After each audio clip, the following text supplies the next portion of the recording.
Welcome back. Welcome in. It's Country Roads Confidential at earsports.com. This is a Paramount podcast. It's Thursday morning here in Morgantown. Time to get ready for another West Virginia University football game, this time at home, 3:30 p.m. Saturday on Fox against unranked Utah. Chris, physical team coming to town. First time in a regular season matchup between these two. Crazy offense. I shouldn't say crazy, but effective new offense. Defense has been one of the best at several things that it tries to do consistently for a long, long time. Consistent leadership. Um, there's a lot to like about Utah, and people are probably going to get mad about how this episode goes. Yeah, I mean, I think some of the shine came off of them after last week against Texas Tech. I mean, their defense still looked great for three-quarters of the game. I think it was 10-3 going in, or 7-3, 10-3 going into the final quarter or mid third quarter. So yeah, but there are a lot of good things. Again, that was a team that was like, hey, circle this team like preseason. Like, circle this team is, man, that team might be good. Like, I think so many people poo-pooed them, forgot about them, whatever, because of last year where they came in and like, let's be honest, like, their fans and their people were like, oh, we're just gonna run this league, Mhm. and they were picked to finish first, right? Weren't they preseason pick number one last year? Yes. And then they were terrible, and then their quarterback got hurt, and then things went south. And once that happened, I think people forgot about them, but the foundation of that program was still there. They tweaked some things, fixed some things, and now they're back to, I would say, where people expected them to be when they first arrived. They just got the rude awakening that literally every single team has gotten when they first joined the Big 12. I think this is like, no matter how good you are when you first join the league, it's going to be a rude awakening for you. And that happened to them last year. All right, so let's go over the luster came off because it's a pretty good point. That defense gave up 24 points in the fourth quarter. Um, Texas Tech played two quarterbacks. Barron Morton makes it to halftime, and then Hammond comes in. He plays the third and fourth quarter.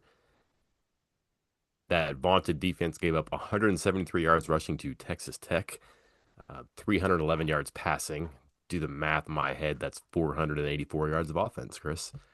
Um, Texas Tech wins despite 14 penalties for 122 yards.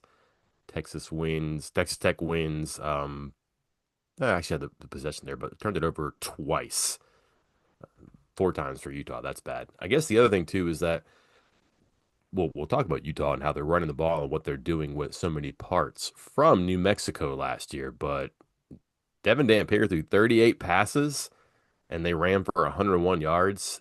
I would bet you if you sat Zach Alley down today and said, "Hey, Dampier's going to throw it 38 times," and he'd be like, "I'll take that." You're not Yep. even going to finish the sentence. I think if you get him to hand it off and to run it far more than he passes it, then he's a different player.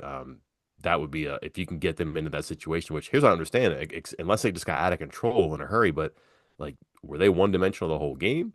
They weren't playing catch up. Again, this is a tie game in the fourth quarter. What happened there? How did that get away from them? And can you emulate that?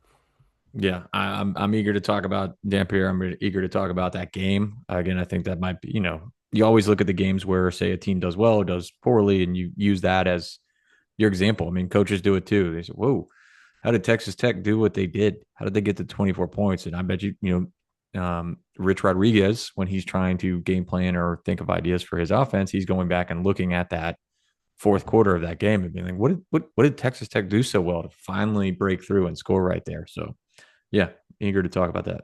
By the way, it's a home game for Utah too. I think I screwed it up in my podcast yesterday. I just read the schedule wrong, but yeah, home game for Utah, and just some stats don't make sense. Whether how do they lose with this, and also how do they get to this? Let's just start with Utah's offense, Chris. Okay. Quarterback gets hurt in the third game last year. The offensive coordinator steps down, air quotes. 4 games later, they finish 5-7, and they are just miserable in some key offensive categories there. I encapsulated them for you on the website yesterday. Magic wand, you get Jason Beck from New Mexico. He brings a quarterback, a running back, and a receiver with him. It's much more spread out, a little bit quicker, not a lot of bells and whistles before the snap, just spread formations. Then the ball is snapped, and it kind of looks like Utah. Like they're going to really hit you in the middle. They're going to run a ton of power. They're about 2 to 1 power to zone when it comes to run plays, and they've kind of been like a power team, literally, and I guess functionally the run game for a long, long time. But Dampier, 2,700 yards passing, 1,100 yards rushing last year, 31 touchdowns. That type of dual threat player, but even touchdowns, interceptions last year. Probably a better runner than thrower. And oh, by the way, you put this new offense into place. You want your quarterback to be more comfortable, maybe have fewer plays under duress and fewer interceptions. Boy, it'd be great if you had a pair of first round picks playing offensive tackle for you. Lo and behold, all these things line up and they're much better offensively. Are they going to be great for the entire season? We'll see. The book's out maybe a little bit now. Maybe we're making too much of the first 3 games. Maybe we're making too much of the fourth quarter against Texas Tech. Not sure. They do have a plan. They do have pieces, though. Yeah. Offensively, not just the Texas Tech game. I think I'm going to go negative, Mike. You know how sometimes we get accused of being too positive about a team, thinking talking like West Virginia is going to play the best team in the world, future national champions. I'm going to point out some of the flaws because again, like this has worked well. It was, as you noted, like a pretty smooth transition of you got the players and the coach coming together with this offense and going, and then adding in the kind of the best of both worlds. Like you bring the skill position players and the coach from one spot, combine them with the beef that Utah already had in front of them, good to go. And but here's where things I think Texas Tech exploited. Okay. Anytime you can, or you're an offense and you are, they're not one dimensional, but you have a lot of tendencies, and Utah has a lot of tendencies, especially with their passing game. They're easier to defend. Mhm. And something with Utah's passing, with Devin Dampier's passing, is they don't go downfield. No. They don't at all. Um, I don't know if it's playing it safe. I don't know if it's just their style, that's just the style of the offense. That's the way it's schemed up. But he has, let me pull it up here, an average depth of target of 8.5 yards. That's 12th out of the 14 qualifying quarterbacks in the Big 12 conference right now. In the yards per completion as a team for all 4 games, this is through the first 4 games of the season, they rank 133rd out of 136 teams in the country in average yards per completion. So they're completing at a high rate. I believe it's like 71%. So it's not being hitting the ground a lot. Yeah. It's just not going very far down the field. So they play it safe. He's got the lowest big time throw percentage of the qualifying quarterbacks. I think I set the bar like 75 or 80 dropbacks in the Big 12. 2.2% big time throw percentage. Like he's just not being asked to do a lot throwing the ball. He's not throwing the ball downfield. He's not throwing it into tight windows. And the offense still has worked up until the Texas Tech game. And maybe Texas Tech just saw the script from the first 3 games. Like, hey, all we got to do is kind of put pressure out here on the edges, put pressure on these short passes, keep tighter coverage, and they can't beat us over top. Yeah, I think it's probably worth copying there too. Have you seen his screen pass numbers? No, what's the cut? What are the split? 22 for 22. Like they get it out fast. Yeah.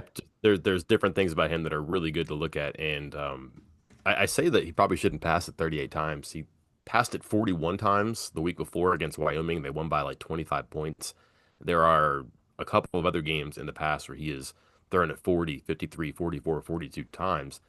They haven't won those games. That's New Mexico too. Handing it off isn't a bad idea when they run it the way they do. But he's kind of a guy that does want to get rid of it quick, and he has been efficient up until last week. Hadn't made a lot of mistakes. He throws 2 interceptions, no touchdowns. Obviously, the game changes there too. Uh, Best offensive line West Virginia has seen this season. I don't think that's a question. Best one they'll see all season. I'm thinking here off the top of my head. It might be. I mean, when you got the big elite guys kind of on the edges, it could be. Um, no, I don't know. It's I'm a good trying to think of starting who. point, right? Yeah, I mean, I'm trying to think. I'm trying to think of who might have better that's remaining on the schedule, and I'm not sure there is one. Hmm.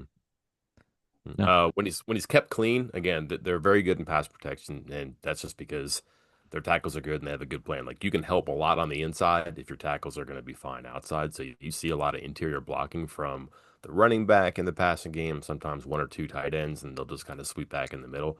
104 dropbacks, Chris. He's been kept clean out of 126. So he has not been pressured very often, just 22 times. 78 of 104 when he's clean. 5 touchdowns, no picks. You're right. Yards per attempt, just 5.9. But Chris, that means the ball's coming out fast. Yeah. He is clean, not under duress. No one's coming after him. He just steps back and rips it. 2.25 seconds on the release. That would really concern me if I was West Virginia's pass rush. Um, I do feel good about playing man, at least with Coates, maybe Chambers too. That to me is a big chess match. Is he going to be able to get rid of it quickly? Can West Virginia press up and maybe swallow some of those screens? Can they play really good coverage? Can the pass rush get there? Or do you not feed into this? Do you not waste the gas pass rush and you scheme up something different? Or you pass rush in a way that doesn't run into a brick wall, i.e., let's go through the middle, maybe with the Mike linebackers, maybe a stunt and twist a lot. Just that clock, that 2.25 seconds. If that's going to be like, whistle to buzzer, not a lot of time.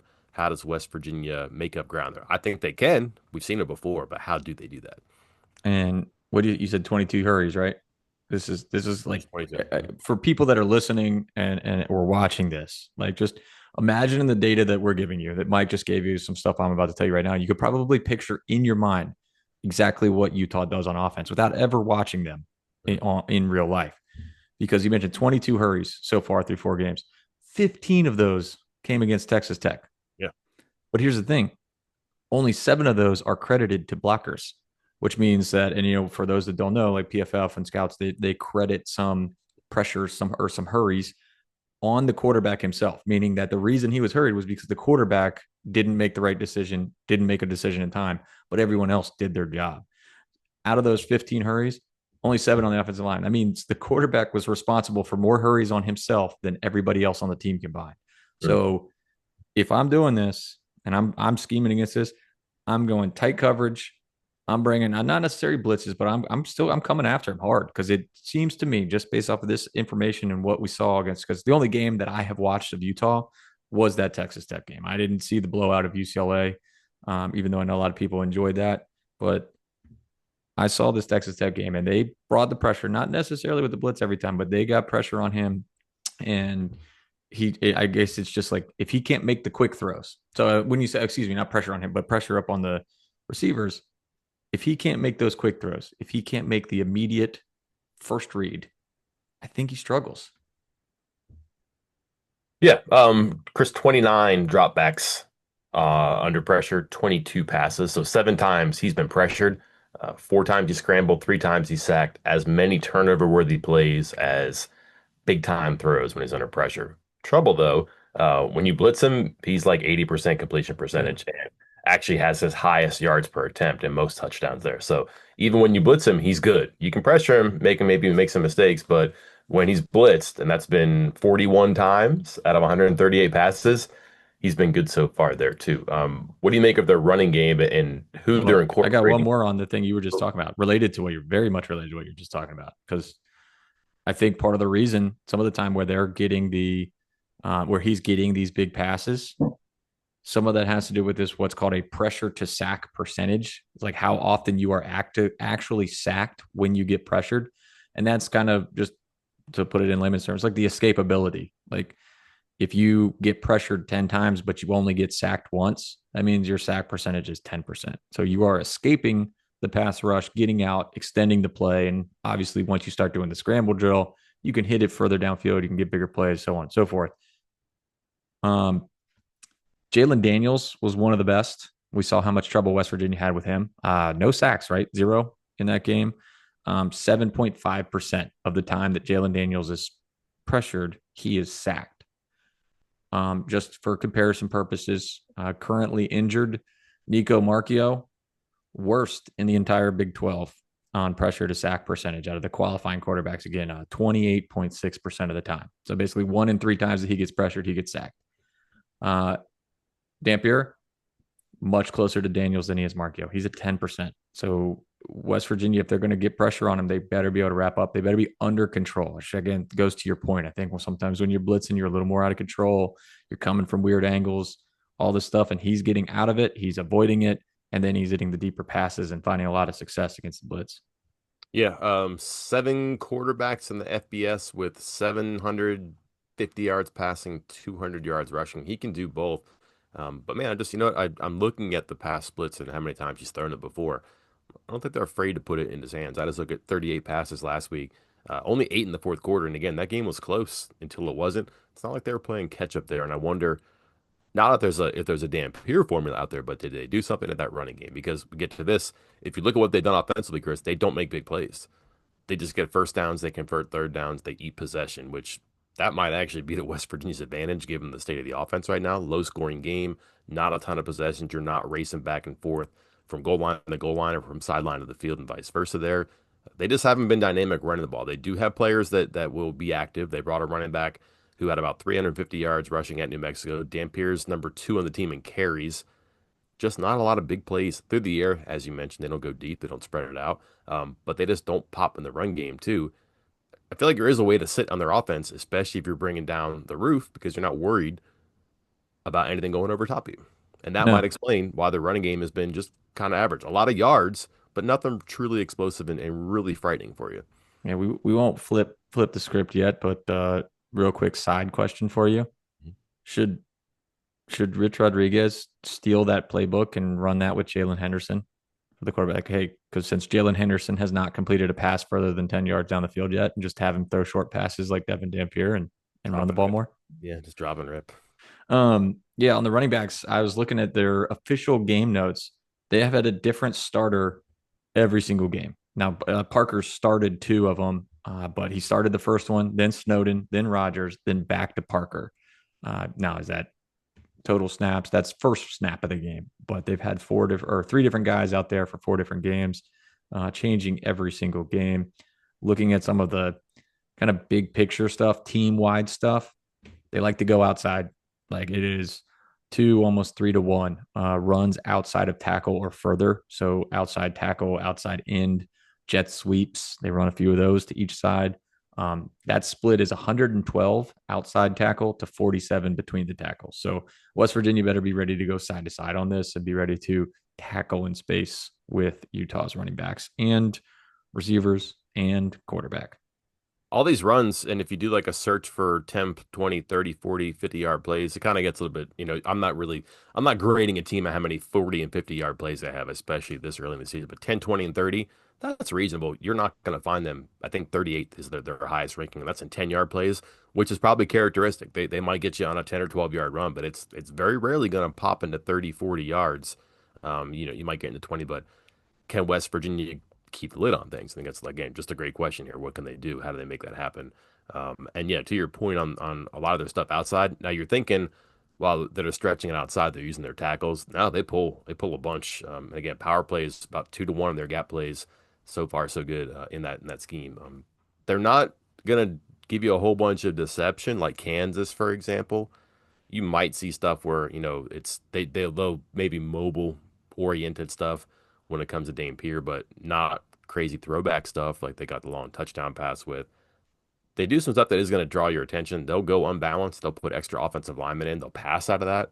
Multiple tight ends for sure. Chris, they use three or four defensive players pretty regularly on offense, including three guys who start or have started games this year. Fullback, um, tight end kind of plays linebacker on defense. Two receivers play safety. And they hand the ball too. They get them involved there too. I think that's stuff that may confuse you. And you see like a linebacker come in. Oh, well, this is going to be a run play. It's not. He's caught a touchdown pass this year. They've handed it to the receivers who are defensive backs. I think that's something that could scramble your eggs a little bit if you're not paying attention. That's got to be something to have to pay attention to in the film when they're on the field because those guys do play. That's pretty unusual. I don't know of a lot of legitimate two-way players in this conference or even in the country. I'm sure they're out there. I just haven't seen this volume and this type of usage consistently with this offense. How disappointed are you that we're not covering that team with the 3 minute videos and questions we do about who can catch a pass, who could run as a defensive lineman, and This would be the week to put somebody from defense at running back, right? yeah, I mean we listed off a handful of guys that could have been running back for them. So Yeah. Um, Matchups for you on defense on because they don't. West Yeah, Virginia's defense, yeah. we're Let's still talk there. about that because I think some of the pass rush stuff is obviously what you have to highlight. I'm not really, again, I'm not too concerned about getting consistently beat in the pass game just because of the numbers that you spit out and I've echoed. I do think that big plays can happen, especially if you're paying too much attention to the run or if they do something, crazy, double pass, flea flicker, throwback, whatever. But I just think like in a conventional setting, you probably feel pretty good. The trouble for West Virginia is that when it becomes unconventional, if all of a sudden you're running a wheel route and your bandit's chasing him, or if you're in the open field, and somebody quick's running at somebody who's stationary, just stuff like that happens. But at conventional settings, I think you feel pretty good. The trouble is for West Virginia, some of these conventional things have busted on them lately, where they've just blown up plays. Um, Zach Alley mentioned that this week. They only had four bad plays, but three of them scored. Kind of the ratio, I think. Maybe half of them scored. Like typically, you get big touchdowns just because something went wrong. But it just seems to me like it's up front. Maybe I'm wrong. Do you find matchups or numbers there that have your attention? I mean, keep an eye on. They like to throw the ball to Ryan Davis, wide receiver, and Dallin Bentley, tight end. Yeah. Those are the top two guys. Pretty high, like a pretty big separation between those two and the rest of the team in targets. And again, it's just not deep downfield. I mean, Davis as a wide receiver, and he spends 2/3 of the game out wide. Like he does do some slot stuff. He's there a third of the time, but 2/3 of the time he's out wide. His average depth of target is 7 yards. Like he's just not going very far. Um, yeah, but both of them can be in the slot. Bentley obviously in line some as a tight end, like a traditional up on the line tight end, and going out for passes. So I think there's going to be some pressure with those two guys and short passes and stuff like that. Again, I talked about I would have my corners up tight if they're out wide even. But there's going to be some pressure on whoever is lined up as a slot corner for West Virginia. And I'm going to ask you this because I honestly don't know the answer. I'm going to be looking it up as I'm asking you this. Maybe you'll know it. But it was Fred Perry. Like, but if you look at his snaps per game, now obviously last game he kind of got ejected, but he was trending towards fewer snaps at the slot corner. He's a nickel, but he was defending the slot corner, the slot position a lot more in week two. I think it was 52 snaps. And then the next week against Pitt, it was like 13. And then last week was only 4 before he got ejected. So he was spending less and less time in the slot defending the pass compared to previous weeks. So who's taking over that spot? Who is most worried about this Davis and Bentley combination? I think the pick game's just an anomaly because they played that three high shell. They were worried Mm-hmm. about Holstein as a passer, and then I think that was probably not so much the plan against Kansas, except it worked. So you might take it for a spin. I don't remember seeing him play deep middle last game. I don't remember seeing much of him. What was he? 14 snaps total? Maybe that 16. What was he? Something like that. I'll pull it up real quick because it was, yeah, I know it was only 4 at slot, but it That's wasn't. interesting. That surprised me because I don't remember seeing him moved around. That was something I was going to keep an eye on. Like, okay, are they starting Braden Siders at end or Bandit? Are they going to have Perry deep middle again or deeper? But I don't really remember. I mean, Kansas doesn't use a lot of slot receivers either. All right, so here we go. So maybe I mean some of it's quote in the box, Yeah. almost like a linebacker or a strong So safety. he's covering a tight end there, a tight end who's lined up probably. So Yeah, he's still a nickel, but that's just a PFF thing. Sure. so that's probably what that is because they Yeah. for last game against Kansas, 18 snaps total on defense, 2 on defensive line, which again is probably just slot that's lined up on the line. Yeah. 5 in the box, 4 at slot, and 7 as a free safety. But the week before, again, you noted the 3 high safety look. That was he had only played one single snap listed as free safety in the first 2 weeks and went 32 snaps against Pitt as a free safety look. So I think it's an interesting thing because now if you do get into third and 12 and you're going four wide, I don't really want them knowing where my guys are going to be. You can put Perry deep middle and he can jump on a slot receiver and not give up 12 yards. You can do that with different things. I think it's just a way to mix things up a little bit. And the fact that it's evolving like that, that's pretty promising. I would think that that'd be a good one there too. And this one here, I kind of want to see what they do with their front. This seems like it could be some of that like double banded or even front alignment, just because I think they are going to want to pressure, but they probably are going to want to set edges for the run game too. Trouble with that is though that you might want to be big as they're going to throw so much power at you. So it's just a game where you see a lot of Vestanen and Russell playing together. Do you go conventional like Siders, Vestanen, and Russell? I just wonder about that. This seems like a game they're going to have to be stout up front. But again, what are they going to scheme up to? I don't think they're going to bend the knee to the two offensive tackles. I'm not sure they'll attack them, but I think you can attack without going at those two. And but again, maybe they know something we don't know there. That'll be a one to watch, like because West Virginia's again. I think that they can probably handle themselves against the passing game here, unless he just gets too much time back there. And I would be in the habit of not giving him time if I could. Yeah. So that's me though. All right. You ready to flip flop sides? What am I trying Yeah. to say here? Starting a quarterback? I don't. I'm gonna try to find out. We're recording this on Wednesday afternoon, so maybe we know by the time that you hear this, and I'll just tag it in the comments below. I got a little Khalil Wilkins feeling. Oh, really? I don't know. I just why play him last game? I don't know. I think it'll probably be Henderson. Wouldn't be surprised if it goes to Wilkins sometime. And again, I think they're both left-handed, right? So Mm-hmm. that could be your one and two, and not to worry about too much this week. Let's just talk about the week in general.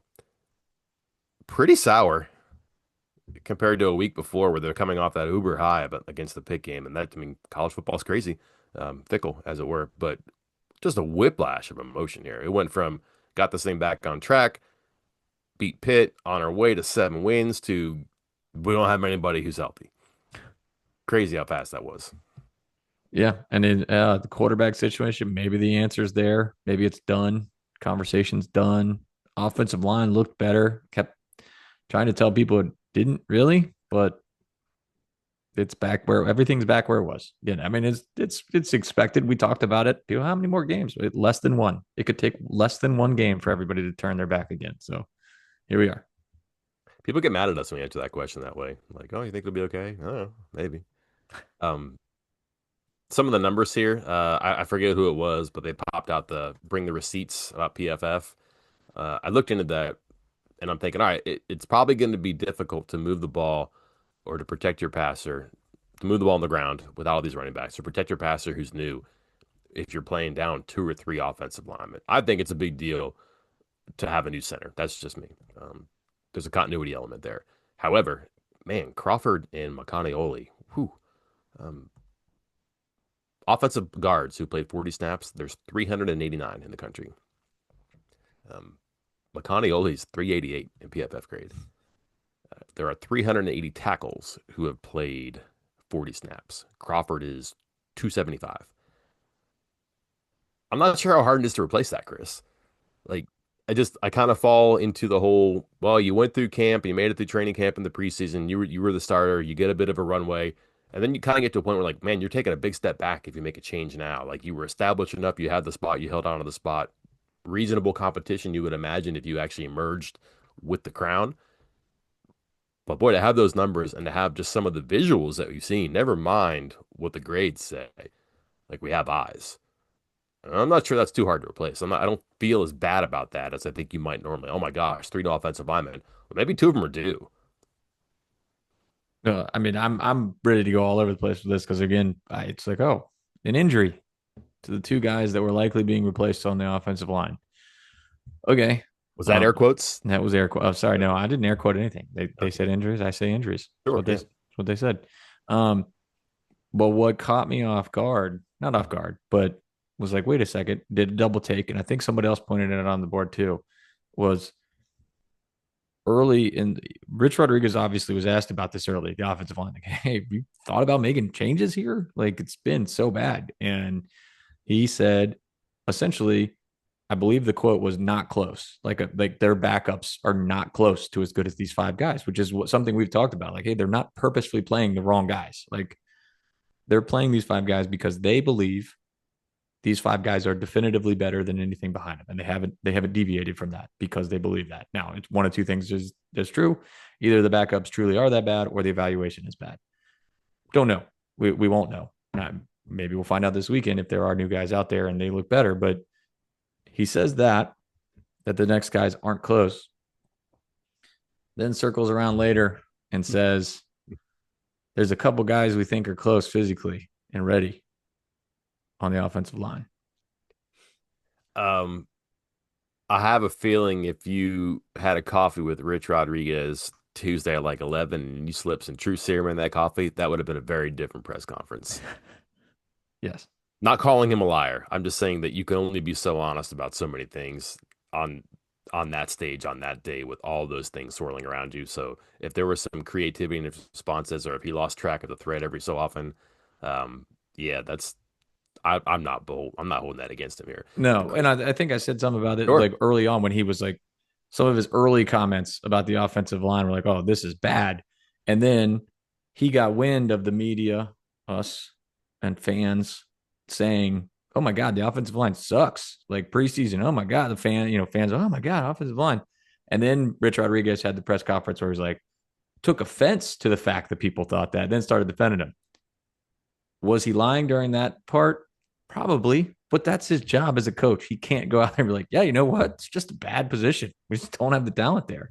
Mhm. Like, that might be the truth, but he can't say that. So I'm not going to hold it against him for coming out and being like, hey, man, actually, I think our line might be okay. Like, he's got to say that. He has to say that. So I go back to young Mike covering a team and being critical, and it was 2013, and quarterback was bad. Like it was Millard to Childress Childress. to Trickett, and like I forget when Childress got hurt at Maryland, they put Millard in. No, they put Trickett in, I believe. And I was like, yo, just why don't you go back to your starter? And he's like, and he gave some answer. And like sometime later, I talked to Dana about this, and he's like, what did you want me to say? Like I pulled the kid for after 2 games. I put in a guy who threw for 300 yards, had one of the best games ever by a freshman. He gets hurt. Am I going to put that guy back in? Like, what did you want me to say? Yeah. Sorry if I'm letting this out of the bag, but that was always a lesson to me of like, oh yeah, like sometimes you know the answer and you're just trying to get the coach to say it, and he's not gonna say it. Like you know the answer, just write it, right? So I think that we can take some liberties like that here. We look at these grades. Like I said, we have eyes. You could say, hey, why aren't you playing more people or whatever? But should you play more people? Well, he's not gonna say, probably we should. We probably should have. Yeah, they probably should play more people. We can say, do we need quotes around that from the head coach? I don't know. Chris, the big telling quote to me there I don't know how many. We'll see again Wednesday night, 10 o'clock Eastern. The injury report comes out, which I'm lobbying a complaint about that, Chris. I might join the Football Writers Association again just to complain about that. I'm not even Yeah. sure that works, but 10 p.m. Geesh. Um, we'll see. He said that McConaughey and Crawford were probable, more so than questionable. He sounds relieved on Landon Livingston that it was just a bruise as opposed to a high ankle sprain or an ankle sprain, but those can be tricky too. So 1, 2, 3 may play, may miss. We'll see. The quote that got my attention was if we thought there was another guy or two guys close to playing, we'd already be rotating them in and out like other positions. So the answer to the question of why haven't you played more people is, as we said, they don't think they have more guys ready. No. They might need a 60% replacement, which we'll see how good practice is this week and who's ready to go. And I'm not sure where you start here, where you go. I don't know who their next tackle in would be. I don't know who their next guard would be in, Chris, because their next center is Carson Lee, and he might be their next guard in too, and you can't do both. I doubt very much that they would put him at center and give him reps at guard as well in the same game. That would be really clunky. Um, Big week for practice, I guess, but it's just a big week for me to figure out who goes where because we haven't seen that through 16 quarters and an overtime of football. True. I mean, I don't know what else to add because I mean, it could be a complete disaster. I mean, Saturday could be a complete disaster no matter what, but the offensive line, watching very closely with that because I mean, you say, and you recited the PFF grades, and we've seen it with our eyes. You say it can't get worse. Good. It could. Yeah, it could. It Just definitely wait. could. That's a challenge. Sounds like you're challenging the football gods with that one. Yeah. Running back, shoulder shrug. Sure. The Ty Edwards mystery. He traveled, but was a game time decision, and they thought he would play and he didn't play. But now he's again, we'll get an official label on this, but sounds like questionable at best with a hip. Yeah. We've gone backwards somehow. Yeah, so that's not good. And those hips, again, they go at their own pace sometimes, and they can really flare up too. Pretty much a groin injury is what a hip pointer is. And then Sincere Bowers concussed on the targeting penalty, which wasn't called a penalty live. Good job by those guys. He's in protocol. It's not up to him. And then he's probably got to practice, I would assume, by today. This is Wednesday we're talking again. So if not, we'll see. And I mentioned this because Rodriguez said if a guy's been in the offense for 2 to 3 years, you don't worry about him missing practice. But everybody here is new, so they really got to practice to play. That would really make Bauer seem like a long shot, I would think. kind of like what you've seen in glimpses of Cannon Katzer. We'll see. Excuse me, Tyler Jacklich. We'll see about Cannon Katzer. I We'll was gonna see. say, I was like, you've seen glimpses of Cannon Katzer? Where did you No, see that? I have not seen him. Rumor, as far as I know, but maybe he's ready. But a guy who hadn't played, so I'm not sure how much he practiced. Andre Devine, same situation. And then Chris, it all leads back to Clay Ash, doesn't it? Yeah. I mean, I think in the mailbag this week, somebody asked me what my two deep is, and I answered the question before I like it started answering the questions in the written form before Rich Rodriguez's press conference, and I believe I put Henderson as my starting QB with Markio as the backup. If Markio's out, then yeah, I like the idea of going Wilkins. Again, this isn't a that's not me shunning Scotty Fox, but I think you got to give some of these other guys. If you are uncertain, you have to start getting these guys more reps to figure it out. This is my argument in our Tuesday 3-minute video of even before I found out about Markio being out of give Henderson extended time, like just a half, at least a half to just see it. Because all he's been done is thrown in there for one drive or two drives and been like, hey, why aren't you scoring? Like, that's not fair. Give him a half, see what happens.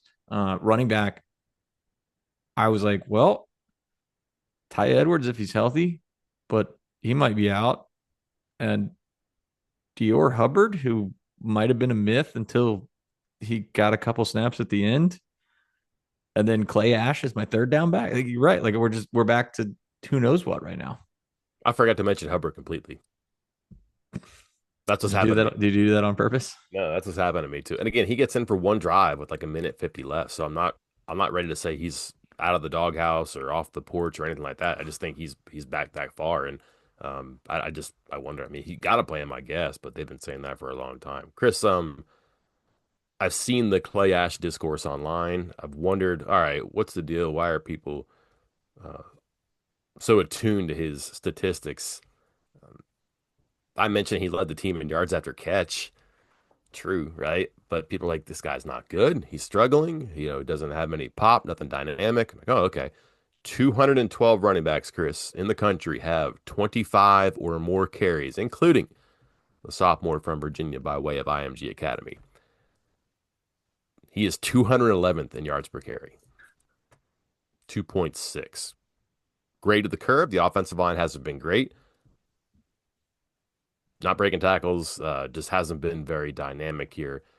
Starter back to back games. And again, maybe by default he is again here too, but gotta think that he's more and more situational as you go along until he proves he can make some plays in the game. And that's again that could be really difficult with changes all around him, next to him, we'll see. But it just does kind of scream if we're doing this for the offensive line, whether it's injuries or effectiveness, you probably have to do the same thing there. And maybe he's just undercooked and maybe they pulled him out of the oven too fast, which isn't his fault. A lot of injuries around him. Perhaps Ty Edwards is supposed to be ready to go last month before but he wasn't eligible. So this might be unfair to him. It might be just too soon for him. We'll see. He's either due for a big game to make everybody shut up, or someone else is going to take his spot here. But if you're going to give him those carries, you're not going to get that productivity. It does seem like somebody else would be worth a shot. Yeah. I just said again, we've already kind of broke down everybody that's available in that room and Yep. available and not available. And I just don't know where you go. Mhm. So Um, Utah defense pretty good. Coach mhm. and waiting as their defensive coordinator. That always works. So Yeah. gotta kind of trust that plan is going to work and there's good leadership on that side of the ball. But they're just kind of themselves again. They get veteran players. They have active defensive backs they put in the run game. They usually got a really good cover corner somewhere. This year they are really getting after the quarterback though, which not to hammer this home, but this is going to be something for the offensive line because I'm sure that they're going to look at plays to go after him. You can look at tape and see people doing similar things to West Virginia's offensive line, coincidental or constructively, I'm not sure, but this is the team that can get after the quarterback though. Yeah. And this is another one where I think I talked about, hey, Rich Rodriguez should be looking at the fourth quarter of this Texas Tech game from last Yeah. week because that's the only time all season out of the 16 quarters that they've played where Utah's defense has not looked great. Like they have been excellent for 15 quarters and then horrendous for one. Mhm. And it's like, what's the common theme? And honestly, there are some things I'm just not sure West Virginia has them, including a quarterback that can complete a deep pass. Because as I noted earlier, Jalen Henderson has not completed a pass over 10 yards or throw where the ball traveled at least 10 yards down the field. And Baron Morton, before he got injured, zero completions deep in that game. his replacement, Will Hammond, 7 of 10 on passes 10 plus yards downfield for 148 yards and 2 touchdowns. So he was they brought in a backup and he did some things with his feet, which we'll talk about in a minute, but he also threw the ball down the field and was not afraid of it and was able to find success against Utah's defense. Yeah, one touchdown drive had a 30-yard pass and a 20-yard pass. Next touchdown drive, I think they had a big kick return on that one that brought it back. I'm not sure, but it wasn't very much. I'm trying to remember the piece in my head, but yeah, they were backup quarterback was making plays in the fourth quarter there, and I guess Hammond they like him a bunch. He's played throughout the years, but again, 21-yard touchdown pass in that corner, a couple big pass plays, something cracked there too. Vulnerabilities. What have teams otherwise done to try to be successful, or maybe I should say it this way: what should West Virginia stay away from here? It's weird because Benny, who's the kind of a slot corner for them, has And been plays the receiver. has been the most targeted player on their defense for the year. Mhm. And he plays exclusively in the slot. And it makes me wonder, is this like a Rodney Gallagher or in Singleton type games? And so those are West Virginia slot guys for the most part. But he also like he gives up a lot of yards, but he also has 3 interceptions. Like so he is one of those guys where it's like it is either hit or miss with that guy. Um, and I don't know if you want to run that gambit of trying to beat him, because especially with a presumably a new quarterback under center for West Virginia.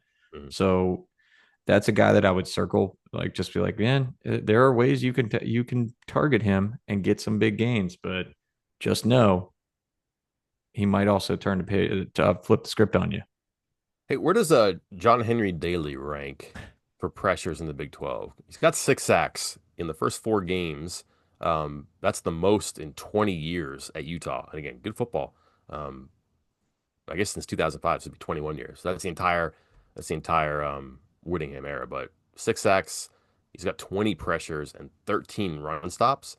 Um, that's a pretty well-rounded player, Chris. And he's an edge defender. It's not like he's a linebacker or someone who's screaming around the corners. They move him around a bunch a little bit. That does make sense. They move him around a bunch to try to create some advantages there. But just again, you'll see guys who are really good at pressuring the passer. They're not great run defenders, but 13 run stops is pretty good, I think. Yeah. He leads the Big 12 in pass rushing grade for PFF and is tied for the lead in the Big 12 in total pressures on the quarterback. So, yeah, pretty good. Looking here more so on the right side, which means left tackle. If you're trying to figure out where he lines up, this is going to be a lot of matchups with West Virginia's left tackle, Nick Cray, than it is anybody else. hmm Nate Ritchie's kind of another boomer bust guy. He's another other safety. I think he leads them in tackles. He's also probably one of the uh, leaders in missed tackles. I think he's That's got what I was about to say. I was like, I think he's like top three in the Big 12 and missed tackles too. So, also 151 yards receiving allowed on 9 catches. Do the math in your head there. It's about 17 yards per catch. He's given up 118 yards after the catch too. So you're right. Slot game or post game in the middle. There's something there too. I just think there's a chance that you're going to have to put the ball in play, obviously, against these guys too. But if you hit people on the run, or if you hit people in, I'm not sure how much zone they'll play, but if you hit people in the right spots and give them room, there's a chance they can do something here too. But otherwise, they're just good. They get after you. They will get after the passer, and they have some good coverage people here. Um, I'm not sure what the numbers are this year and who's their best cover guy. A lot of their people are pretty high completion percentages when it comes to people who are playing corners or pass defense spots. So it hasn't been perfect, but they're active though. Like you mentioned, 3 interceptions for Benny, I believe is his name. I think 2 other guys have an interception. 3 other guys have an interception. They get their hands on a bunch of balls. Whoever's quarterback's going to have to be decisive, but also be really careful about making the big mistake here because they do force turnovers and don't give it away very often either. yeah, you're right, Richie. Tops in the Big 12 in missed tackles, standing alone with 10 of them already this year. Yeah. So he And again, is, that's a guy. That's a guy who's going to be chasing guys, or he's going to be at the top of the defense. He probably comes down a bunch. I'm not familiar with this game. I've seen some highlights of their defense. I've never. Oh my gosh, look at this guy, Nate Ritchie. But safeties in that defense typically come down against the run, or they're manned up against someone in the slot. And it's 10 tackles in 4 games. That's something that's going to be. I think that's something they'll talk about probably in the film room in West Virginia. yeah. All right. Let's see, Mike. What else did I have in there? Yeah, you noted I was looking at my notes here. You noted Benny Richie Snowden Tech was 13 of 17 for 230 yards against those three combined. So again, there's some vulnerabilities in the pass game. Also, man, I mean, again, I'm not. You can't really focus on one game. What I think earlier you said, hey, did we giving too much credit to the first three games, or maybe too much credit to the fourth game because they were very different. But 161 of Tech's 189 rushing yards were after contact. So note to self: miss tackles, keep running hard. And Will Hammond, 57 yards on 7 designed quarterback runs, not scrambles, designed quarterback runs. So if West Virginia is, as Rich Rodriguez likes to say, playing with a full 11, there is a world where the quarterback could be getting a lot of rushing yards in this one, whoever that may be. I think they should just borrow the Texas Tech plan to have one quarterback play one half. Okay. Hopefully avoid the neck injury. That was a pretty scary hit that Morton took in that game too, Yeah. but I think he might miss some time as well. And have a really good backup who can run the offense and has some seasoning there too. That would be it. Just have two quarterbacks from running at him. Last one before you go. How much ingenuity do you think we'll see on offense? Just different, something that says, you know what, this is not what we ascribed to do in the beginning of the season, but guess what? We're missing so many parts that we can't possibly expect all these backups, replacements, new starters, new whatever. Because football happened, we have to be a little bit different. How much different do you think they'll be? Not Or very. is the scheme, and he's going to call his plays? Yeah, scheme's a scheme. He's going to call his play. I think it'll look different with a couple of these guys. I just, you've noted it. You've been on it since the beginning. Like it just looks different with Henderson at quarterback. So I think it's going to look different. I think they're going to be able to do more with him there. Um, so, but no, I mean, I just, I'm not expecting drastically different play calls or a different look. All right. Do you think that's a mistake? Because I would argue probably. Yeah, it might be. I could see some need for, let's just say, I think about this. People will roll their eyes when they think about Rodriguez's offense in the past because of all the screens, bubble, tunnel, whatever. Haven't seen a lot of that. I don't know how many times they've handed it off to a guy in motion. Doesn't seem like very often. Don't know how many screens they've thrown.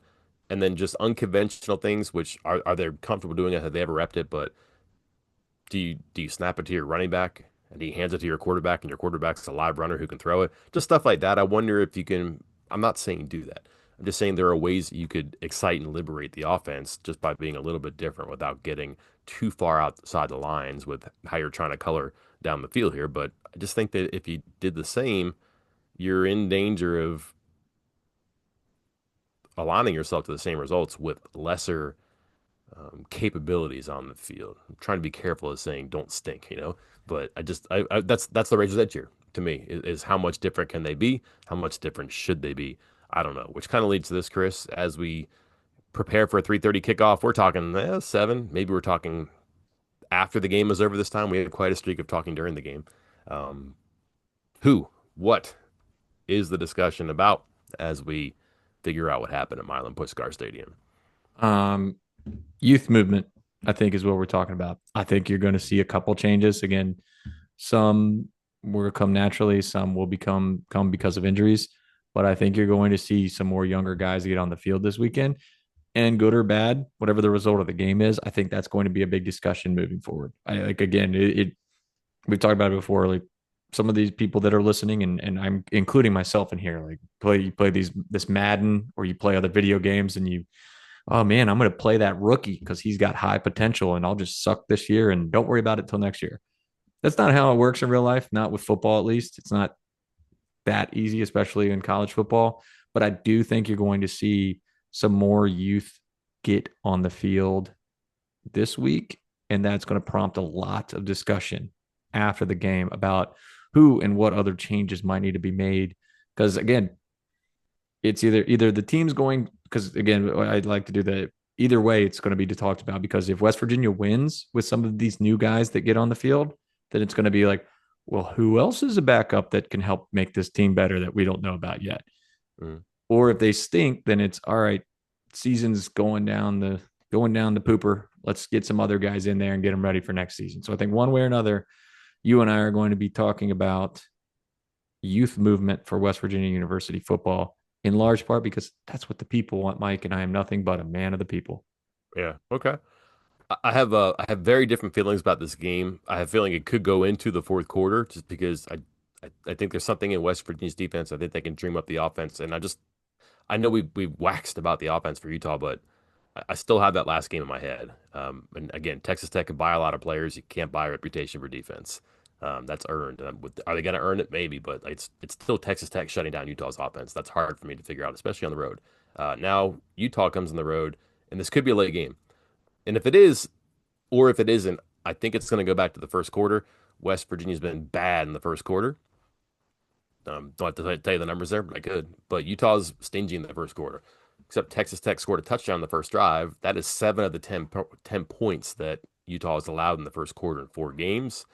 Only first drive touchdown. So it just seems like if this isn't good, if the new quarterback doesn't produce right away, if the running game is stagnant again, if it's 7-0, 10-0 after the quarter, you're going to get groans. And some of the frustration that probably happened on sofas across Mountaineer Nation last week watching that game, that is going to manifest itself in the stadium. And that means it won't be a close game in the fourth quarter. However, you can hit hot. There is a way to score on Utah in the first quarter. Just saw it. There's a way to score on them in the fourth quarter, and you can just borrow some of those ideas. Just seems like a script game, Chris. Can they do something with the new quarterback to get him hot early, to make him feel like, all right, I got this. It is fast. It is live. It's different than practice, but man, my coaches gave me good stuff and I can move the ball and I can get it in play and my guys are going to get first downs and touchdowns here. That first 15 minutes, maybe the first 2 series, not even 15 minutes, I think that's going to set a tone that may be what makes this game interesting at the end, or it induces those groans and maybe it's not very interesting after halftime. Let me ask you this. They started it on the board already, placing Mm. bets of who's starting for the final game of the regular season for West Virginia. Final game, not even this Yeah, game. yeah, let's scoot ahead. Not I'm gonna pick something different than both. Next week's game. Who's starting? Where do you think Max Brown is in all this? Like, I know you said he was a figment of our imagination or something like that. You could put the proper words in there because far be it from me to attribute something you didn't say to you. Who would do that? But what would be the reality with him? Is he just that far down, or has that always kind of been who and what he is? Here's the thing, and I did make comments on our VIP board, and I personally have never seen him throw a football. Not once, not a single time. But I reached out to the people where he was because again, he originally committed to Florida out of high school. Then he went to Charlotte.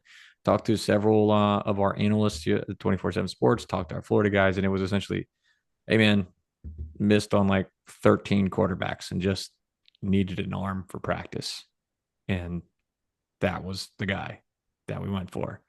Then he ends up at Charlotte, and a Charlotte staffer told me, "I can't believe he's at West Virginia," and so Oh, I think again, I don't know. I've never seen him throw. Rich Rodriguez put him in the 5 quarterbacks he could win a football game with list. So apparently he's doing decently well. Again, hamstring, right? Wasn't it a hamstring that kept him out of the first week? We assume.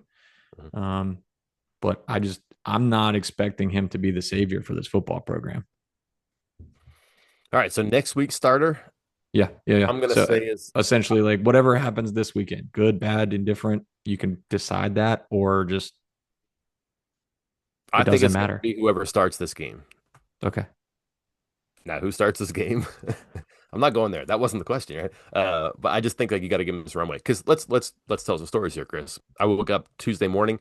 I texted you. I said, "Hey, I've heard Markio is not going to be the quarterback. They're making a change." And I think you said, "Is he hurt?" And I was like, "I can't tell you that. I just know that he's not going to be the quarterback. They're making a change. We weren't sure what the details of the story were or what the story was itself." And to you, your credit, you were like, "Huh." I guess it makes sense. Like if he's not healthy, he's not gonna play him. You can't play him. You got to keep him out of the way. I think he would do that with whoever the quarterback is. Like, do you want to have a true rotation with quarterback 2, 3? And that's a huge asterisk next to it because are we sure Henderson's quarterback too? He wasn't when Scotty Fox came in. So I feel like whoever you give it to, you got to give him a lot of rope. So I think who starts Saturday probably also, if healthy, starts again next week, unless it's like a Scotty Fox thing and he starts and he throws 2 picks and then all of a sudden it's like, boy, all right, we know enough now. Let's do something different. But I don't foresee that happening. I think they're going to give whoever it is some rope. Good. Hmm? They should. All right. Works for me. I have no other stats for you here, so I think we're pretty good. So, All right. anything else you want to unleash on us? No, the usual stuff will be up this week. A couple recruiting stories, some more preview items. Baseball recruiting commitments. I got a handful of them. Oh Put another shit. one up the other day with the future at shortstop, possibly infielder that primarily recruited as a shortstop, could play third, could play second. So, got coverage all over the place. Be sure to check it out.